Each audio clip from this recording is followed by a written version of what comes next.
I don't know what I'm going to do for the intro for this one because Universal is looking to copy strike this video out of existence simply for using the name of a movie they made because that's how they are. So I got you guys covered. Bum, ba-da-dun, dun, dun, bum, ba-da-dun, dun, dun, dun, dun, dun, dun, bum, bum, bum, bum. Blum, blum. Epic. Alright guys, it is now time to talk about one of my all-time favorite movies of all time forever. I love this movie so much. I know a lot of people have been wondering where Kong-A-Thon has been, and by that I mean like 3 people have asked me where Kong-A-Thon has been because for whatever reason you guys still hate King Kong, but sure. For the 3 people out there that like this series, sorry it's been so long. It's just the fact that this was a 3-hour movie. I was so intimidated to record this and then edit it. It takes me way longer to edit these than it seems like it would, even though I don't put like many visuals on screen, because I cut each episode down from like an hour to 30 minutes, so I can't even imagine how long this raw recording is going to be. It just intimidates me. So I've been putting it off, and also I've been busy doing other stuff. So, you know, that's kind of how life goes. But sure, let's talk about the very first movie to ever get me hyped. This movie, it's the first cinema experience I remember. It is the probably most impactful movie I've ever seen. I think it left a bigger impression on me than any other movie I've ever seen in theaters. And that's because I was 4 or 5 years old when this movie came out, and I can still remember seeing it. That's gotta mean something, right? That's gotta mean something. That means the movie left enough of an impression on me to last over a decade and a half. You know, that's gotta mean something. I still remember being hyped for this movie. Like, not even had I seen it yet, I still remember being excited for the movie to come out. I was a huge King Kong fan back in the day, as you guys know. I was really into the 76 Kong movie, loved the 76 Kong movie, so excited about a new King Kong movie coming out in theaters, and it was like everything to me. I don't remember much about that time. In fact, this is one of the only memories I have of being that age is King Kong. This movie, I just can't gush about it enough, dude. I just get so excited even thinking about it. It was the biggest thing. I just remember being so excited. It came out in December 5th was the release date. December 5th, 2005, the movie came out, and I don't actually remember seeing any trailers for it. I don't remember like watching the trailers and getting excited, but I remember the feeling I had, the feeling of excitement I had going into the movie, like getting ready to see it. And I think my dad and brother actually screened it before I did. I think they watched it before I got to go see it. So they saw it to make sure I was, gonna be like age appropriate to see it, so I wouldn't be scared. And I believe they determined I would be scared, but we went and saw it anyways, and we had a solution to that, which was my mom would tell me at the start of the movie, just go to sleep and I'll wake you up when King Kong shows up. That way I didn't have to see the scary natives. And the scary natives, because I did go into the movie and I was like, sure, whatever, they told me to fall asleep, I'll just fall asleep and they'll wake me up when King Kong's here. And fair enough. I mean, I probably wouldn't have sat through the hour it takes to get to Kong anyways, but I go to sleep and they woke me up when Kong shows up, so I always miss the stuff in the middle there. I always miss the stuff with the natives. And I remember the first time I watched the movie at home, I was terrified. It really scared me. I was like, wow, what the heck? These were not in the theater. And I remember even like asking my dad, I was like, why did the natives get so much scarier at home? My dad was like, well, because you were asleep in the theater. Like, I was a little kid when this movie came out, and I can still remember all this stuff. One of the most vivid memories I have of the movie is not even like one of the most impactful shots. It's the very beginning. There's a shot when it like pans up to a train right at the very start of the movie in a little montage. And that shot of the train track stuck with me. And you see the train track when Andero comes out of her little play on vaudeville. Yeah, I don't know why that visual always stuck with me. I guess because it was like the first visual I saw of King Kong, And of course, when Kong showed up, I remember being super hyped about that. I don't actually remember what my reaction to Kong's death was, but I know back then it was like a really traumatic thing. I loved King Kong and he always died, and so it always hurt. It was like, it always hurt. I knew I was getting into it every time I was watching a Kong movie, but it still hurt nonetheless. Yeah, and I think this was also the first movie I ever saw twice in theaters. I can't be certain of that, but I know I saw this movie twice. I know I did. I can't actually really differentiate between the first and second time in my memory probably accurately, but if I remember, the first time I went and it was maybe just my immediate family, and I remember remember waking up after Kong had already appeared. I remember waking up shortly after, but I remember waking up after he had already appeared and being a little disappointed that I missed his appearance. And I'm not sure which version, like which time I saw the movie, the first or second time, that I got the icy cup that I still have to this day, the Kong-A-Thon icy cup that's almost 100% faded at this point, but I still have it. I don't know where that comes from. It was also not mine. It was definitely someone else's drink that I just kept the cup and I still have it. Yeah, I remember the second time. I believe it was the second time we went with the full extended family. I think it was for Christmas, I think we went. And I don't remember why it happened, but we got the very front row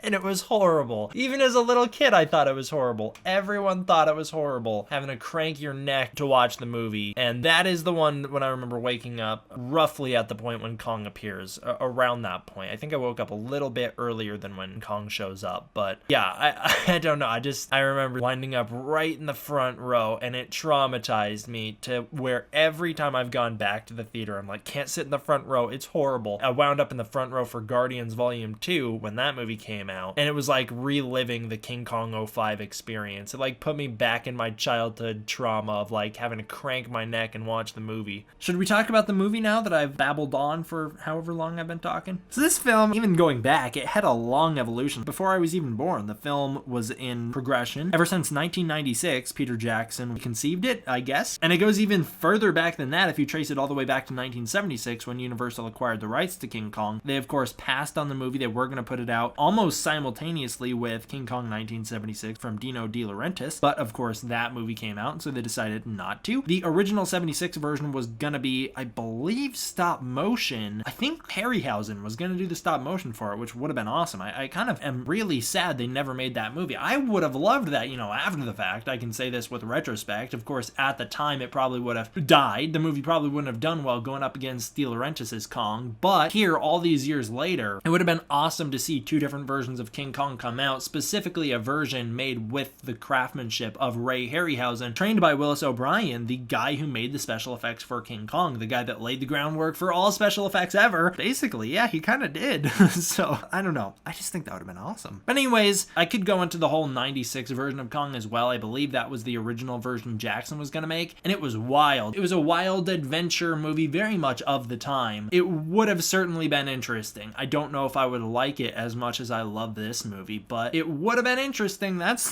for sure. It would have been fun. It would have been a good time. I just don't know how much quality it would have had compared to this film. Okay, let's talk about King Kong 2005. We open up with a montage in the 1930s New York. The Depression is strong. It's the Great Depression era. They do a great job setting the stage for it. It's a nice little montage at the start. Never really hits you as a kid what's going on during this montage. You're just like, yeah, whatever. In older years, I'm kind of a history buff. I specifically find Prohibition era to be the most interesting time in American history, hands down. So I get a kick out of it, but I know a lot of people might be like, whatever. We see a vaudeville theater. It's shut down, and Darrow is our main character. She works there, and now she's jobless. Much like most of America at this point. I guess technically not most, but a lot of Americans don't have jobs at this point. They're unemployed, and they're struggling to get by. She's very much a part of that. She tries to go get work from this producer. He doesn't offer her much help. He basically gives her a card and is like, go do this show or whatever. He's like, get out of here. Meanwhile, Carl Denham, played by Jack Black. What on earth? By the way, Naomi Watts plays Ann Darrow in this movie. She does a great job. Carl Denham, played by Jack Black, the most controversial part of this film for me, because although as a kid I love Jack Black and I'm like, yeah, it's Jack Black. Now that I'm older, I'm like, well, he certainly plays an interesting version of Carl Denham. He kind of plays a dick, and I don't like it because Carl Denham isn't really that kind of character. He's a nice guy. He is. He's a nice guy in the 33 film. He makes mistakes. He's full of himself. He's kind of egotistical, and he gets people in trouble and basically killed because of it. But he has a good heart, This Carl Denham's just super selfish. He is so self-obsessed that he's almost the bad guy of the movie, and I'm not a big fan of that. And so that's one of the reasons why I'm very happy the 96 version of Kong didn't ever get made, because Carl Denham was the bad guy of that version, essentially. Yeah, he's kind of a bad guy in this movie, and I just think compared to Robert Armstrong's performance as Carl Denham, it loses a lot of that depth, and it just doesn't resonate as well with me. I think Robert Armstrong plays a better Carl Denham, although some of Jack Black's line deliveries I actually think are stronger than Robert Armstrong's. I just think Robert Armstrong played a more likable Carl Denham, especially when you couple that with Son of Kong. He did a fantastic job. Son of Kong adds a lot of depth to that character that we didn't get in King Kong. Okay, so Denham pitches a film. It fails. He pitches it to some execs that we'll see later on, but they're not actually characters. He just pitches it to them. They're like, whatever, it's terrible. There's some cringy jokes in here with the execs and with Carl Denham. He's got some really cringy jokes, but, you know, as a little kid, I got a kick out of them. Just in older years, I cringe at them. Denham tries to pitch this voyage to an uncharted island. The studio rejects it, and Carl runs off with his pal Preston. Preston's one of my favorite characters in the movie. They plan an early departure with the cast and crew to shoot this film on the island, because of course they do. Also, that little trick Carl Denham does where he flips the cup and holds it up to his ear, that left an impression on me. I've tried that many a times to varying success. Sometimes it works, sometimes it doesn't. But yeah, he's like, we're gonna shoot this film anyways, let's just get the ship and let's boogie. Carl loses his lead actress and bumps into Anne along the way. He basically convinces her to join the voyage. A lot of recreations of the 33 stuff. Of course I'm gonna love that. I love the 33 movie. Carl convinces Inglehorn to set sail right away after he gets word that the police are on their way to arrest him. Preston takes Anne on board the Venture and they're about ready to set off. Meanwhile, Carl Denham bumps into Jack Driscoll, who is a playwright in this version of the movie. He's not the first mate. He's a playwright and he's on his way off the ship. He's trying to leave the ship. He doesn't have a finished script. He's like, I only have a beginning, but here you go. And actually that script, I believe, if I'm not mistaken, was the 1932 draft of the King Kong script. So yeah, he's about to leave and Carl's like, whatever. He distracts Jack long enough so that the Venture can take off. And then, of course, Jack's not going to jump into the water to try and make it back to land. So he is now stuck on the ship. I think the changing of Jack from a first mate to the playwright was a good idea. I like this version of Jack Driscoll a lot. We are introduced to Carl's lead actor, Bruce Baxter, played by Kyle Chandler, who we all know as Mark Russell from Godzilla King of the Monsters. It's super fun watching King Kong with the Mark Russell character in mind. They are such different characters. It's a lot of fun to see the difference that Kyle Chandler plays them with. Jack is taken off to his quote-unquote room.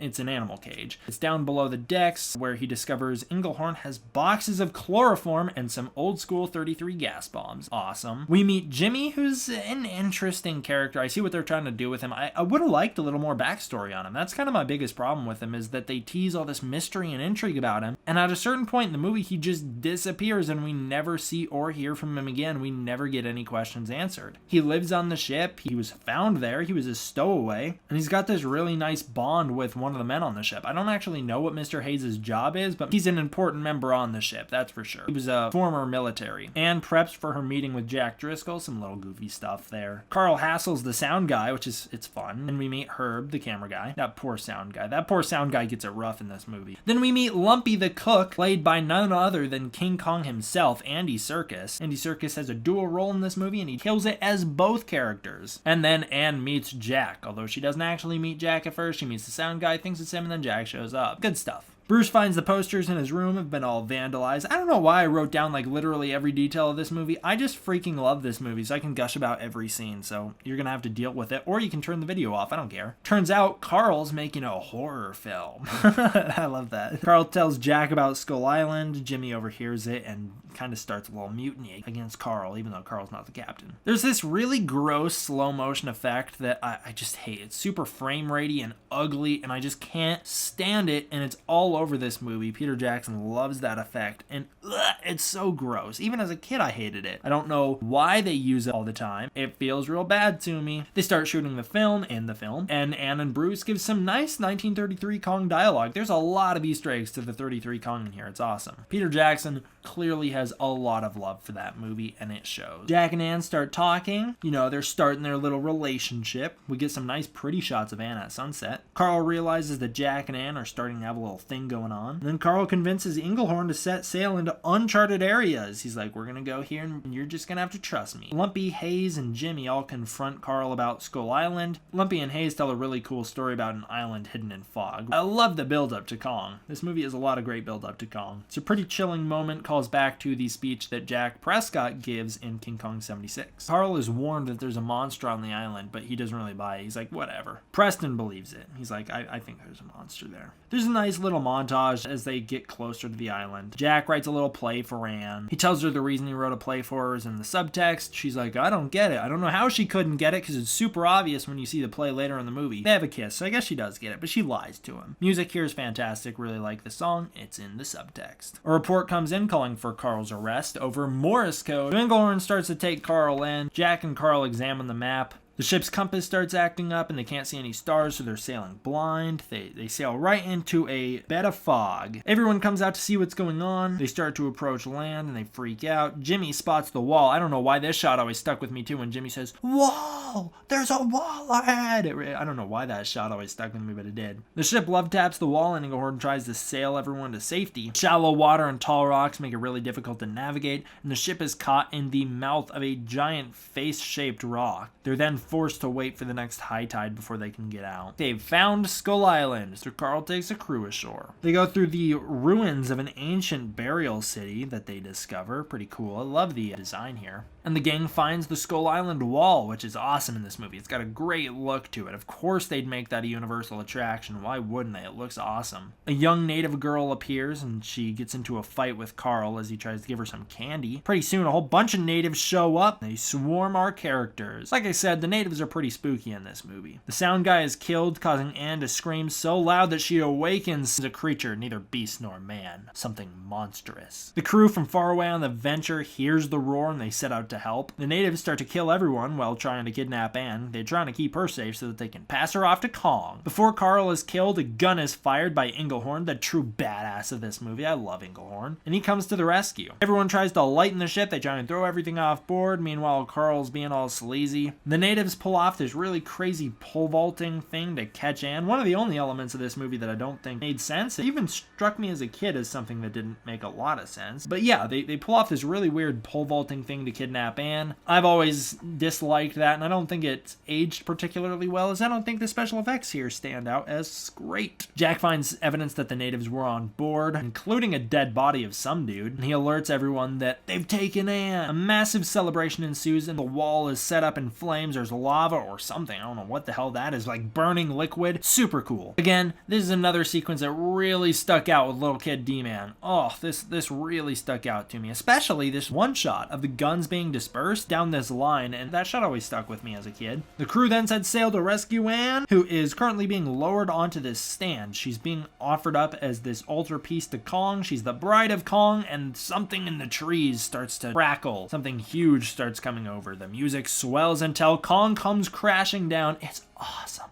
You hardly see Kong in this shot though, but he's so cool. Guns are fired and the natives flee. Kong snags Anne and almost makes a run for it in time without being seen, but we do get a little bit of a look at him as Carl Denham does spot him. Two crews break up. One crew sets out across the bridge to go find out where Anne is. They've been given 24 hours to find and rescue her, while the other crew stays back and maintains the village. And this Skull Island proves itself to be quite the dangerous place. Sure, the original Skull Island was a little bit dangerous. You know, I had dinosaurs that killed people, but it had nothing on this Skull Island. And you know, the 76 Skull Island, was it dangerous? I guess. King Kong was dangerous, nothing else on the island was. Yeah, this island is dangerous and dark. A Triceratops jumps out. By the way, I'm reviewing the extended cut if you couldn't tell. Triceratops jumps out, bursts from the trees, it attacks everybody, they all shoot it and kill it. It's got that little shot with the tail smacking down that's a reference to the original 1933 movie. Good stuff. Actually, I'm glad they cut this from the theatrical release, because there are some times when the Triceratops will full-on headbutt a human that will just go flying, and they're okay. They're like, oh, whatever. Like Jack Driscoll specifically gets like thrown into a tree by the thing, and then he gets up and walks it off, and you're like, no, you'd be dead. You're just dead. Oh, why are you fighting for realism in a monster movie? Shut the hell up. Kong swings Anne around as he runs through the trees. I hate this shot. It just like, it still disorients me. He decides not to eat her. He like goes to this place where he keeps all the corpses or like the skeletons of the people he eats. I guess Kong's eating people. And he's like, yeah, no, I'm not gonna do that to this one. She's cool. So he chooses not to, and he runs away with her. Again, we don't really get a good look at Kong, but basically we find out in this scene that he's just a 25-foot tall silverback gorilla. I mean, he's not. He's Kong. He is a species of his own. But he is like the way pushed to the ultimate evolution in this universe version of a silverback gorilla. He's like what would happen, I guess, if a gorilla lived with dinosaurs. I think that's kind of what the movie's going for. He's super scarred. He's not very elegant looking. He's kind of beaten up, but it's alright. I still love the design. I think he's actually one of the prettier Kongs. There's a cool little scene here where Jack discovers Kong's footprint. I always liked that shot. Carl discovers a herd of brontosaurs. Actually, they're not brontosaurs, they're brachiosaurs. You can correct me on what dinosaurs they are. I do not care. I'm gonna call them what I've always called them, and that's brontosaurs, even if they're not. It doesn't matter. The note that I wrote down here just says 2 Kongs in King Kong 2005. Yeah, that was something that always confused me as a kid, is there's a scene when 2 velociraptors run past the frame. They run right past the screen while everyone's hanging out. Well, you're seeing the brontosaurs, the long neck dinosaurs. You know what I'm talking about. Just leave me alone. Get off my back about it. Doesn't matter. You know that shot? You know the shot. You're familiar with the movie, right? Jack's Film? Is that your name? Big Jack's Film? I think that's your name. You know the one Kong fan who watches this video. Yeah, there's that shot where the 2 velociraptors run past the screen, and as a kid, I was like, oh, that's King Kong. I don't know why, but I identified that as Kong. And I remember going home to watch the movie and like looking for that shot, because in the theaters, I was like, wow, that is Kong. I just saw a second Kong on the island. There's gotta be 2 of them at least. And I went home and watched it, and I recognized them as velociraptors that time, and I was like, well, where was the shot with the second Kong? And it took me years to figure out, oh, the second Kong was the 2 velociraptors. That's what that was. So good on Little D-Man. Even Little D-Man was identifying 2 of the title character in every kaiju movie. But seriously, though, there are 2 Shin Godzillas and Shin Godzilla 2. So yeah, the velociraptors show up, and they're not velociraptors. I don't care. Some velociraptors show up because the herd to stampede down this chasm, causing a bunch of people to die. Not as many people as there should be dead, though. Every single person should die at this scene, but they somehow don't. Carl's refusal to let go of his camera nearly gets him killed, but Jack saves the day. I keep looking at the notes, and I switched out Carl and Jack's names a couple times, and so it's confusing. Meanwhile, Bruce is busy shooting at the knees of the brontosaurs, the big dinosaurs, causing them all to topple over. They collapse onto themselves, and they somehow don't kill anybody, but everyone should be dead when they all roll over each other. Herb is killed by velociraptors shortly after this. Kong is hanging out. I love that shot of Kong hanging out eating the tree. It's the reason that as a kid I started eating broccoli, is because broccoli looked like trees, and this shot in particular, I was like, oh, King Kong eats trees. And so I used to pretend I was King Kong, and I'd eat I think he's actually eating bamboo, but I'd eat it as if I was King Kong, and I'd always eat it just like he did. But yeah, he's checking out Anne, who's like pretending to be asleep so that she can try and get away from him. Meanwhile, Carl's a sleazebag again. Will donate the money to his wife and kids, the proceeds.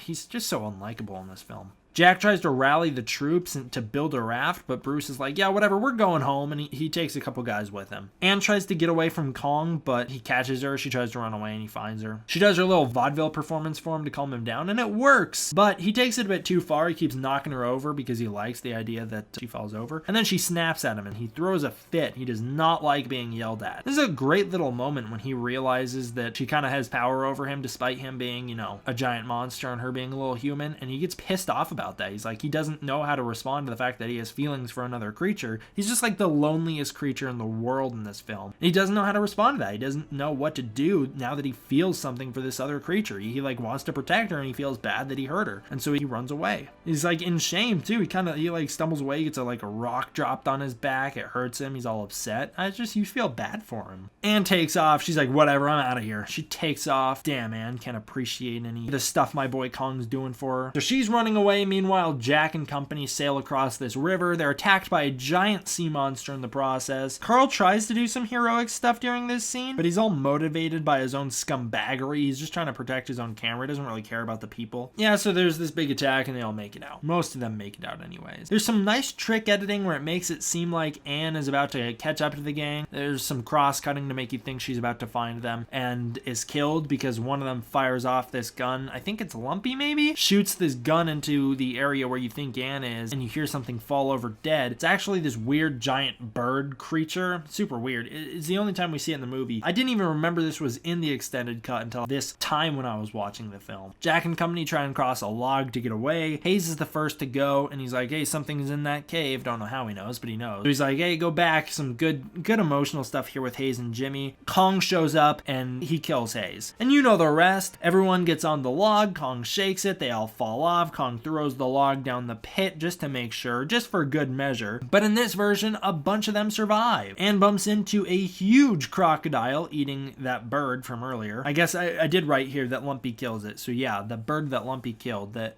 and discovers. She's then chased into the log by a second crocodile. There's a log nearby her. She's chased into it by a second crocodile. This crocodile is suddenly lifted away by unseen forces. Anna's pretty spooked by that, but she's more spooked by the giant bugs that are crawling all over her, and so she runs out of the log completely forgetting what happened, and then she realizes that there's a giant V-Rex behind her, and that is this movie's version of a T-Rex. A chase ensues, and pretty soon a second V-Rex joins in and screams, and Kong swoops in to save the day. Oh, it's fucking awesome. There you go. Now this video is COPA compliant. I love it. Kong just swings in. It's so good. 3 V-Rexes show up and attack Kong at once. This is my favorite King Kong moment of King Kong franchise history. It's the most badass Kong ever is. He takes on all 3 V-Rexes at once. It's so cool. I love this movie, dude. It goes through all this different terrain as the fight goes on. It's this big evolution. It's so good. It goes from a jungle to a cliff to vines in this big open chasm, and then finally to an open field. The way Kong kills the V-Rexes is super cool. It's a family of V-Rexes. It's like a mother, father, and son. Kong takes a rock and crushes the head of one of them. Oh, it's awesome. He beats another one to death while swinging in the vines. Super cool. While swinging between the vines, I should say. And he drops down, and the most famous shot of the movie, the most epic shot of the movie, drops down and does a one-on-one battle with the third V-Rex. Super cool. He finally kills it by doing the 1933 move where he first of all bites out its tongue. That's brutal. He bites out its tongue and then he rips its jaw open and breaks its jaw and crushes its head. So good. He does his finishing move, beats his chest, roars on top of it. Awesome. And then he starts to walk away. He's like, yeah, whatever. And chases after him. She's like, wait, you're not gonna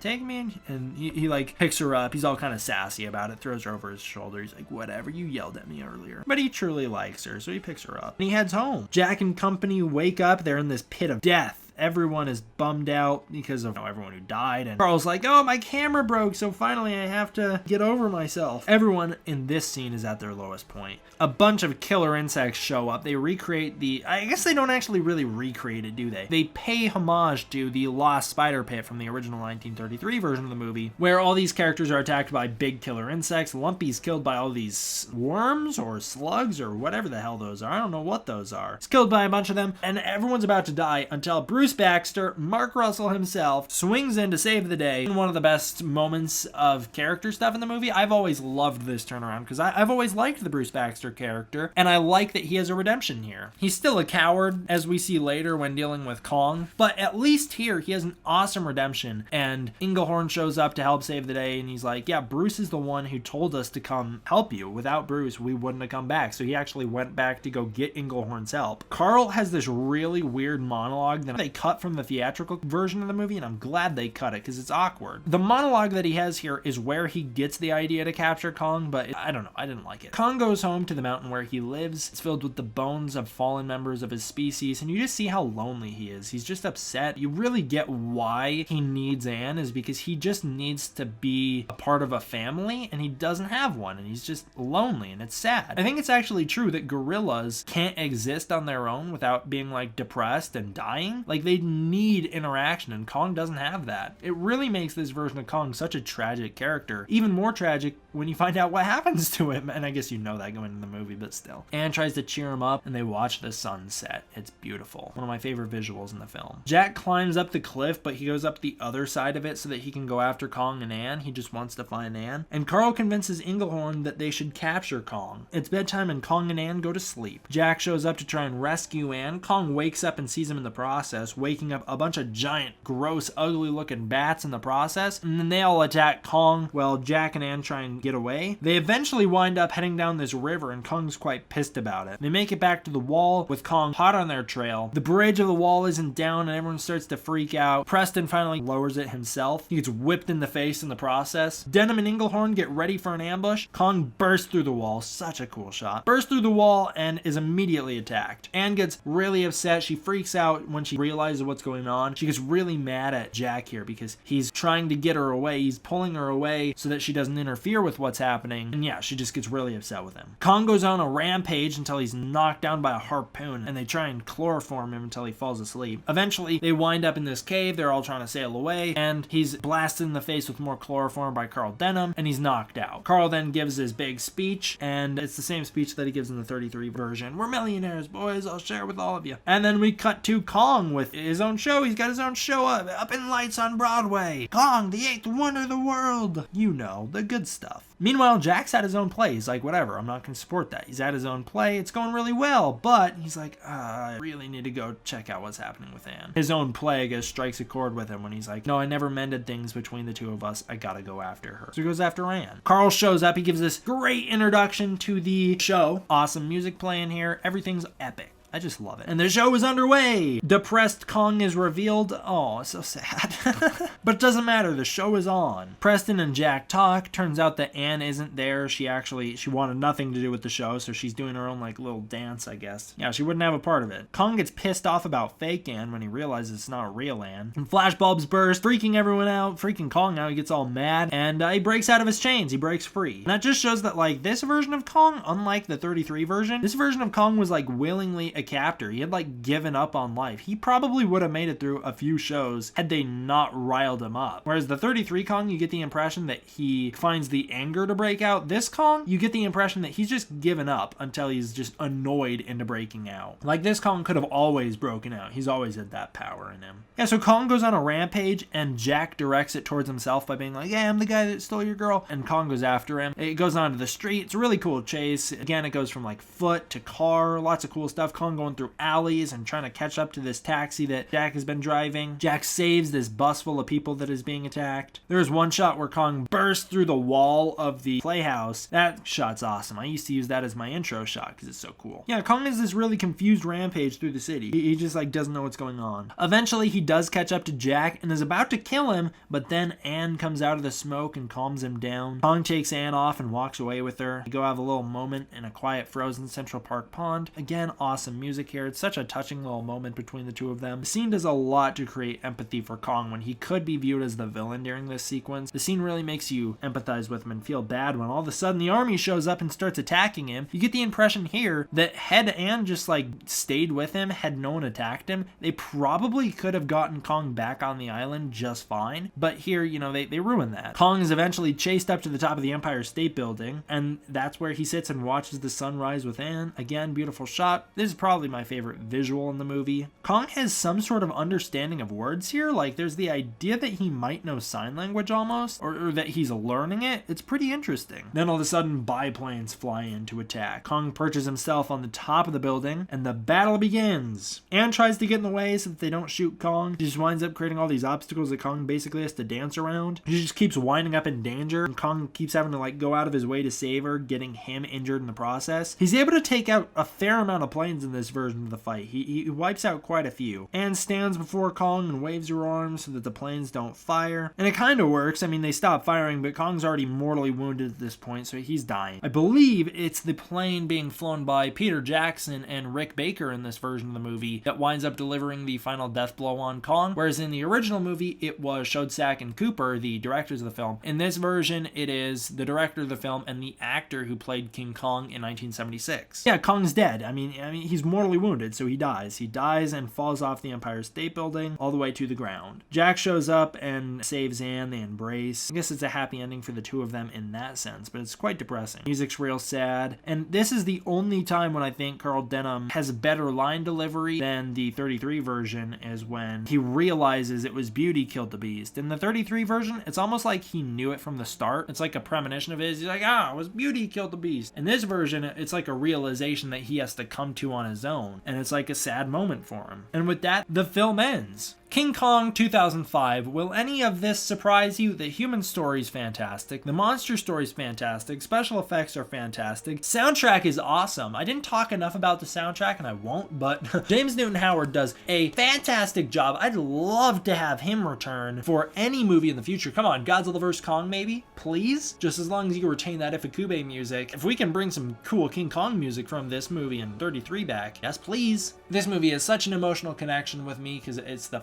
first movie I remember seeing in theaters. It was the first movie I ever got hyped about. I just have such a close connection to this film. Will it surprise anyone that I give this a 10 out of 10? Even the extended cut, which I think is not as good as the theatrical cut. I don't know why I always watch the extended cut. Always. Every time I watch this movie now, I'm watching the extended cut. But at the same time, I just think that some of the scenes, it makes sense that they were taken out. They're a little awkward compared to the theatrical cut. But there you go. That's the review for King Kong 2005. I love this movie. It's awesome. There is one little part at the end of the end credits for this movie that I didn't know were in there. I was just listening to the end credits, doing other stuff, and then all of a sudden it rears up into this music cue from the 1933 King Kong, and it's the cue that plays when Kong is revealed on stage. And oh my god, it hit me like a ton of bricks. My whole body is like a shockwave of chills hit me. It was crazy. It's such a powerful music cue. I love it. I tweeted out today, they need to reuse it. They need to use it in Godzilla vs. Kong when Kong's revealed. And I know they won't. I know that they never will. But my lord, is it a powerful music cue, especially if you have such an emotional connection to Kong and you know that that's from the 33 movie. It hits so hard. It's so awesome. And that'll do it for this one, guys. Thank you all for watching the newest episode of Kong-A-Thon. I don't know what number this is. Seventh episode of Kong-A-Thon. I really appreciate it. I'll see you guys all next time in the next one. D-Man